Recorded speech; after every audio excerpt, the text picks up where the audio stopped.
देवां तव देवदे सर्वां तदा भूत विशेष संगान् ब्रह्माणमीशं कमलासनस्थं ऋषीं च सर्वां नुरगां च दिव्यान् अनेक बाहुदवक्त्रनेत्रं पश्यामि त्वां सर्वतोऽनन्तरूपं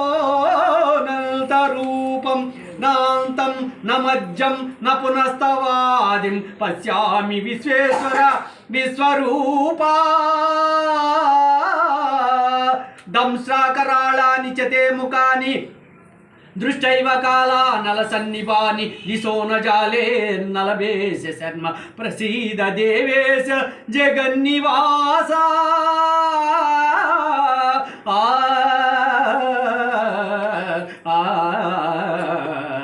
దేవా ఎల్ల దేవతలు ఎల్ల ప్రాణులు ఋషీశ్వరులు వాసుకి మొదలుగా గాగల ఎల్ల సర్పములు నీ యందు నాకు గోచరమగుచున్నవి. ఈశ్వర, నీ విశ్వరూపం అనేక బాహులతో ముఖములతో ఉదరములతో ఒప్పియున్నది. అట్లియు నీ ఆకారం ఆద్యంత మధ్యంతరము గుర్తింపజాలకున్నాను. కోరలచే భయంకరమై ప్రళయాగ్ని సమానమైన నీ ముఖములు చూచుట వలన నాకు దిక్కులు తెలియకున్నాయి. కాన ప్రభో, నా యందు దయవించి నాకు ప్రసన్నుడు కమ్ము. కృష్ణ, ప్రసన్నుడు కమ్ము. గీతాశాస్త్రం ఎవరు పఠింతారో వారికి శుభం కలుగుతుందని కృష్ణుడు అభయించాడు.